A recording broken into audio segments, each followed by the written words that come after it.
Ibihe byiza abakunzi b'amakuru yacu, ni amakuru mukunda kugezwaho nanjye Mutima Innocent, mukakurikira kuri Mia Boss TV, aho tugenda tugaruka ku ngingo zitandukanye zirimo ubukungu, uburezi, politike n'izindi zitandukanye. Abaganga bari mu kanyamuneza kenshi nyuma y'uko leta ibemereye ko agahimbazamusyi kabo kagiye kujya kazana n'umushahara. Mu Rwanda havumbuwe amabuye ya lithium yamenyekanye cyane mu gukora batiri z'amatelefone, gukora imodoka z'amashanyarazi n'ibindi bitandukanye. Hanze y'u Rwanda biravugwa ko hari igikoresho gishya cyavumbuwe cyo kwifashishwa gusuzuma imyanya y'ibanga y'abagore. Mu yandi makuru turabwira ko inzego z'umutekano zishinzwe n'ubutasi za Ukraine zishe abantu babiri bivugwa ko ari abatasi b'Abarusi.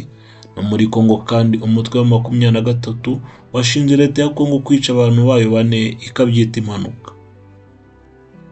Amakuru yacu arambuye ni mu kanya gato.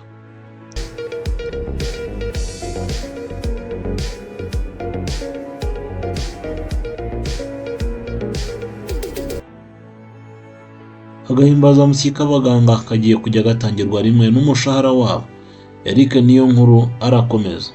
Ni nyuma y'uko abaganga benshi bari batangiye kwibaza impamvu agahimbazamusyi katabonekera ku gihe, Minisiteri y'Ubuzima yahise ishaka igisubizo kirambye, aho agahimbazamusyi kazajya gatangirwa rimwe n'umushahara kandi kakishyurwa na leta kose. Ibi byagarutsweho ku itariki ya 14 Nyakanga 2025 ubwo Minisiteri y'Ubuzima yisobanuraga ku bibazo byagaragaye muri raporo y'umugenzuzi w'imari ya leta y'umwaka warangiye muri Kamena 2024.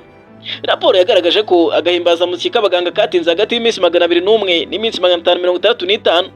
Umunyamabanga uhoraho muri Minisiteri y'Ubuzima yakaremye yabwiye pake ko bari gukora ku buryo agahimbazamusyi kazajya gatangirwa rimwe n'umushahara. Yavuze ko ibi ari byo byakemura ikibazo cy'agahimbazamusyi abo kwa muganga bemerewe bidasabye ko ibaha make. U Rwanda haravuga inkuru nziza y'ivumburwa ry'amabuye y'agaciro ya lithium. Eric Niyonkuru yadukusanyirije byinshi kuri iyi nkuru. Munyemere dukomeze n'inkuru y'ivumburwa ry'amabuye y'agaciro ya lithium. Ni inkuru nziza ku banyarwanda bose. Inkuru y'ivumburwa ry'amabuye y'agaciro akunze gukoreshwa mu bateri y'imodoka zikoresha amashanyarazi.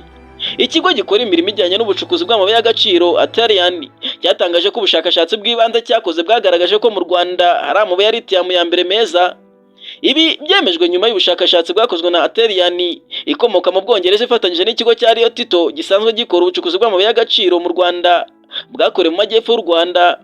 Mu itangazo Atarian yashyize hanze ku itariki ya 10 Nyakanga 2025 yatangaje ko ubushakashatsi yakoze bwagaragaje ko mu Rwanda hari amabuye y'agaciro ya lithium yo ku rwego rwa mbere mu bwiza. Lithium ni ibuye ryavumbuwe mu 1817 na Johann August Alfredson, rikaba ryifashishwa mu gukora ibintu bitandukanye birimo batiri za telefone, iza mudasobwa, iza kamera n'ibindi bitandukanye. Abahanga mu bucukuzi bw'amabuye y'agaciro bagaragaza ko lithium izakomeza kuba imari ishyushye kuko umubare w'imodoka z'amashanyarazi zikorwa ugenda urushaho kwiyongera, bikaba binateganyijwe ko bizagera muri 2030 hamaze kugurishwa izirenga miliyoni 26. Kugeza ibihugu bizwiho kugira lithium birimo Chili, Ubushinwa, Ubuholandi, Korea, Ubudage n'Ububiligi. Byumvikana ko u Rwanda narwo rwamaze kwiyongera kuri ibi bihugu. Tunyarukiye hanze y'u Rwanda haravugwa ko hakozwe igikoresho gishya kizajya gifasha abaganga gusuzuma imyanya y'imyororokero y'abagore. Ariko niyo nkuru adufitiye byinshi. Tunyarukire no hanze y'u Rwanda tubabwire ko abanyeshuri bo muri kaminuza ya Delta mu Buholandi bavumbuye igikoresho cyiza gishya kizajya gifasha abaganga gusuzuma imyanya myibarukiro y'abagore, gisimbura icyari gisanzwe cyitwa vaginal spectrum.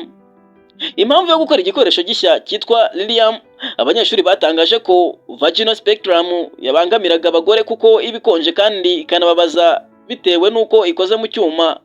Eric Niyonkuru, Mia Boss TV.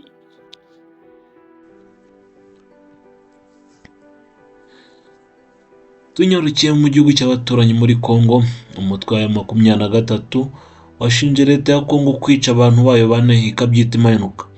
Ibi byabaye mu gihe Kongo n'u Rwanda bari mu masezerano yo guhagarika imirwano ibera mu burasirazuba bwa Kongo, aho umutwe wa 23 wasabwe kurambika intwaro ndetse na Kongo igasabwa kureka gushyigikira umutwe wa FDLR wasize ukoze jenoside mu Rwanda.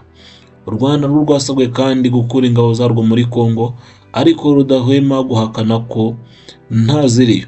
Umuvugizi wa M23 mu bya politike Lawrence Kanyuka yabigarutseho kuri uyu wa kabiri, aho yavuze ko igisirikare cya Kongo cyishe abantu bayo bagera kuri 4 muri South Kivu. Ibi akaba yabigarutseho ku rukuta rwe rwa X.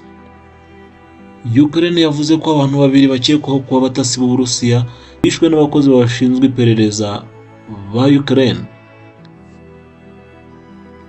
Umukuru uhagarariye ikigo cy'ubutasi cya Ukraine's Security Services CBU, Vas Mariuk, yavuze ko abantu 2 bakorera ubutasi bw'Uburusiya FSB bishwe barashwe nyuma yo kwanga gufungwa ku neza. Ibi byabaye nyuma y'uko umukoloneli wo muri Ukraine witwa Colonel Ivan Voronik yishwe muri Kiev mu modoka. Ukraine yatangaje ko aba bantu bose bishwe ko ari 2 bari abanyamahanga kandi nta byangombwa bari bafite byemewe n'amategeko. Igihugu cy'Uburusiya nta kintu cyari cyatangaza kuri aya makuru yatanzwe na Ukraine.